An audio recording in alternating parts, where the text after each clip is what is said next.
Halo teman-teman, hindarilah judi dan semua bentuk judi termasuk judi online. Sebab judi hanya akan membawa sengsara dan derita. Jika kalian melihat komentar spam bot seperti ini, mohon bantuannya untuk melaporkan komentar ini dengan cara seperti ini.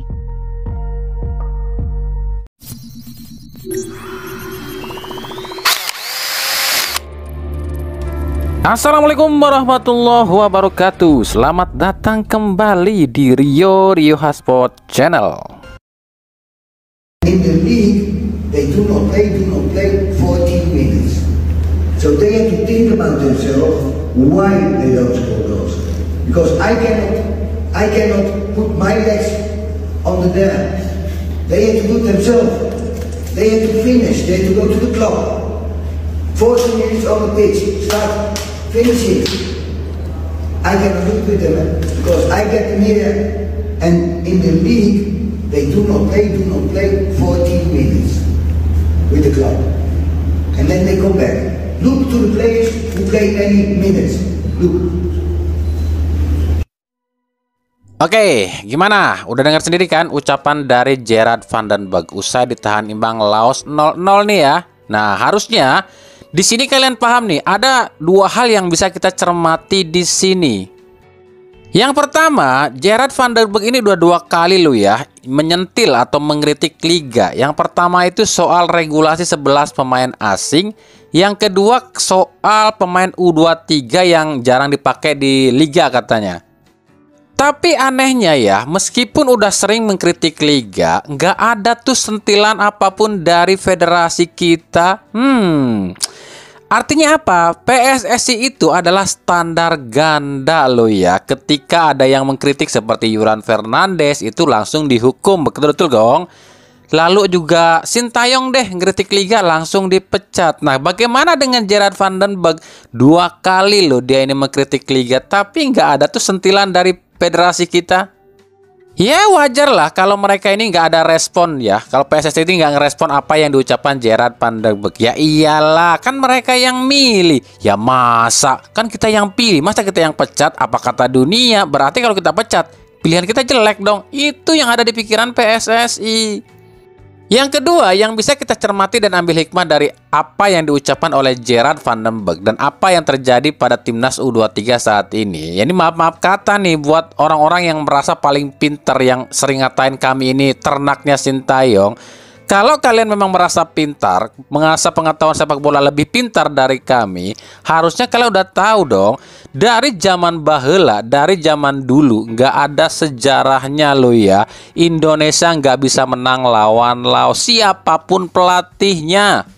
Setiap kali jumpa Laos di ajang apapun, Indonesia itu selalu mendominasi, minimal ya bisa nyetak gol lah ya, meskipun gak gede-gede menangnya juga lah. Ini kemarin timnas senior gagal menang lawan Laos. Sekarang timnas juniornya juga gagal menang lawan Laos. Inikah yang kalian bilang lebih hebat dari pelatih sebelumnya? Artinya apa? Kita harus sadar, bukan masalah Laosnya yang meningkat permainannya, tapi kitanya yang menurun. Ini kan agak apa ya? Kayak semacam apa sih, anti klimak buat kami gitu loh. Lawan Laos aja nggak bisa nyetak gol, gimana lawan Korea Selatan? Bisa jadi daging cincang kita nih timnas U23.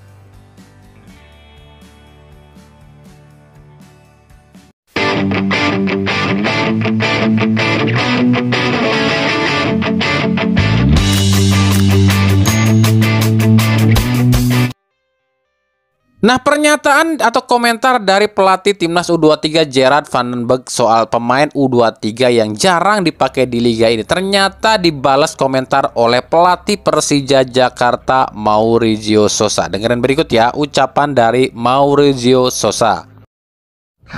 Eu acho que a gente tem que, se a Indonésia pensa que eles têm poucos minutos, nós temos que começar a criar uma competição sub-23.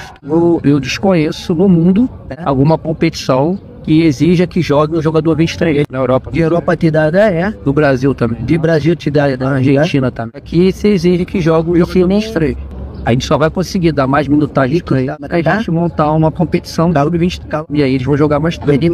Mas eu entendo o treinador da seleção. Tem um problema e é real. Eu acho. Não sair a suporte, mas a gente não tem muito o que. Jadi intinya kalau kata Sousa ini ya, secara sederhananya Sousa bilang nggak usah nyalahin liga. Liga itu urusannya bisnis. Sebab di negara manapun nggak ada aturannya sebuah tim itu harus pakai atau wajib pakai pemain U23 di liga, nggak ada. Makanya jangan nyalahin liganya, jangan nyalahin pelatih nggak pakai pemain U23-nya, tapi bikinin kompetisi U23, jangan malah nyalahin liga. Itu kata si Sousa loh ya.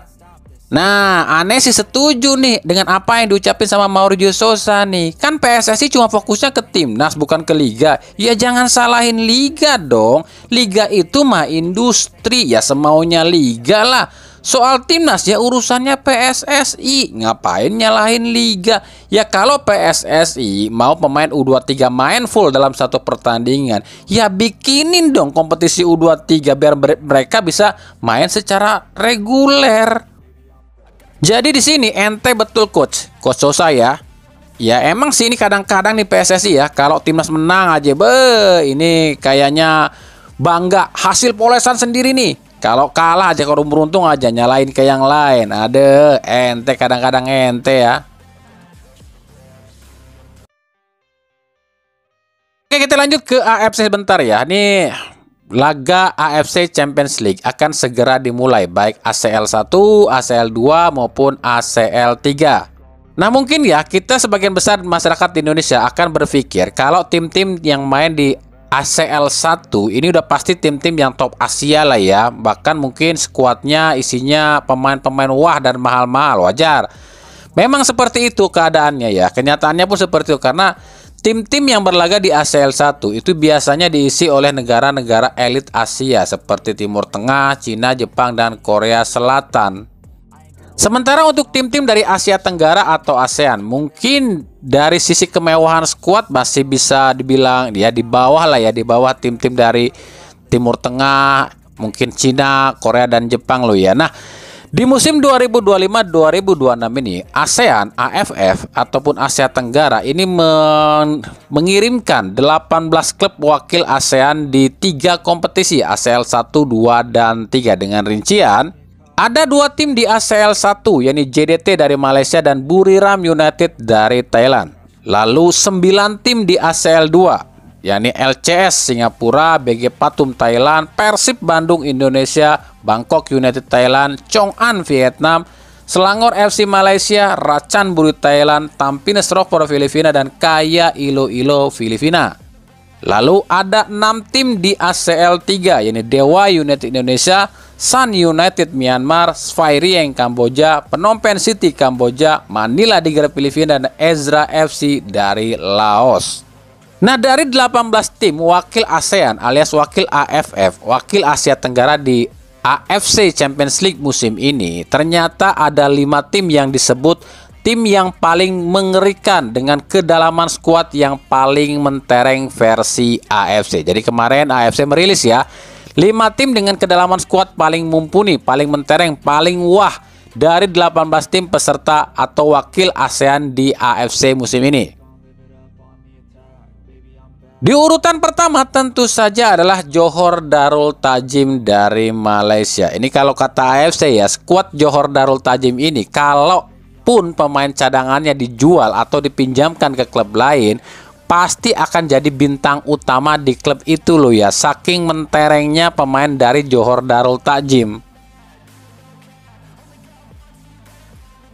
Di posisi kedua ada Buriram United dari Thailand. Masuknya Saint Patinama dan Sandy Walsh dari Indonesia membuat tim ini melejit soal market value-nya dan menduduki tim nomor 2 paling mentereng dan menakutkan di AFC wakil ASEAN musim ini. Yang ketiga adalah Persib Bandung. Meskipun musim lalu jadi juru kunci grup F di ACL 2, tapi musim ini menurut AFC, skuad Persib adalah salah satu skuad yang paling mentereng dari wakil AFF di AFC musim ini. Dengan masuknya beberapa pemain-pemain hebat seperti beberapa pemain timnas Indonesia seperti Tom Haye dan Eliano Rangers. Menurut AFC, dengan banyaknya pemain timnas Indonesia di skuad Persib musim ini menjadikan Persib salah satu tim yang paling mengerikan di kancah Asia musim ini.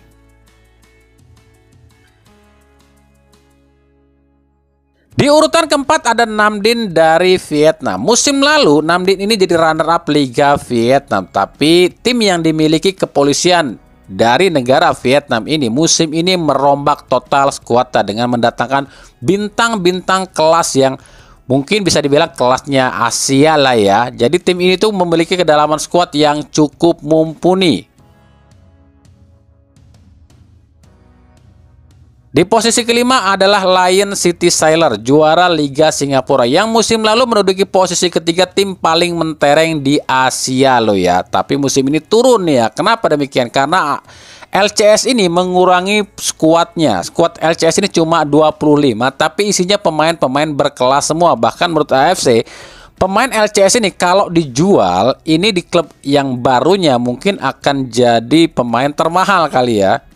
Nah itu tadi ya 5 tim yang paling mentereng dengan kedalaman skuad yang sangat cukup mumpuni kata AFC untuk melakoni laga-laga di AFC Champions League 1, 2, dan 3. Itu versi AFC. Nah gimana menurut kalian? Setuju apa enggak nih versi AFC ini? Dari Bali United, oke, kemarin Bali United ini menerapkan sebuah sistem penjualan tiket yang banyak orang Indonesia bilang ini sistem tiket dengan cara yang baru. Padahal setahu kami ya, sistem tiket seperti ini sih sebenarnya udah lumrah ya di luar negeri, di liga-liga luar negeri, bahkan di negara-negara manapun di luar yang mungkin udah sistem tiketnya canggih, mungkin itu hal yang udah biasa kali ya. Jadi sistem tiket yang on the stadium alias kalau kita singkat dengan nama OTS ya. Jadi sistem ini tuh sebenarnya sebuah screen atau layar yang diletakkan di gerbang stadion. Jadi si calon pembeli atau calon penonton ya yang ingin membeli sebuah tiket, jadi nggak perlu lagi repot-repot namanya nuker tiket gelang lah ya. Jadi tiket Bali United ini sekarang bisa dibeli melalui website, bisa melalui mungkin media sosial, bisa melalui marketplace, bahkan juga bisa dibeli di stadionnya langsung melalui tanpa perlu ngantri di loket ya, tapi langsung sentuh aja di layar yang tersedia di depan Stadion Iwayan Dipta. Kalau dari segi kemudahan dan kenyamanan, sebenarnya sistem tiket OTS seperti ini memang lebih nyaman ya, karena kita beli langsung di situ tanpa takut ada calo dan segala macam. Kita beli paling ya nggak nyampe 5 menitan juga tiket udah dapet ya. Tapi kami pastikan ya, sistem tiket OTS seperti ini tuh hanya berlaku, hanya efisien digunakan oleh klub-klub yang basis supporternya mungkin nggak terlalu ramai ya. Tapi kalau sistem tiket seperti ini diterapkan di 4 tim besar Liga Indonesia seperti Persib, Persebaya, Persija, dan Arema, kami yakin dan jamin sistem tiket seperti ini nggak akan berfungsi. Karena dengan sistem OTS ini memerlukan waktu yang santai lah ya. Satu orang mungkin 5-10 menit untuk satu kali beli tiket. Bayangin kalau yang ditaruh OTS seperti ini di stadion-stadion seperti Persija, Persib, Arema, dan Persebaya, mungkin udah nggak karu-karuan ya ricuhnya ya. Belum lagi yang ada juga kalau sistem OTS ini diterapkan di 4 stadion 4 klub ini, ya yang ada apa? Mungkin alatnya rusak, alatnya hancur, mungkin alatnya malah hilang kali ya. Apalagi kalau sistem OTS ini diterapkan di Persib di Stadion GBLA, ini suatu hal yang buat kami agak sulit sih. Kenapa demikian ya? Kalian mungkin yang udah pernah nonton langsung ke GBLA udah tahu lah ya seperti apa cara masuk ke GBLA. Jangankan kita beli OTS ya di layar di depan gerbang stadion ini ya.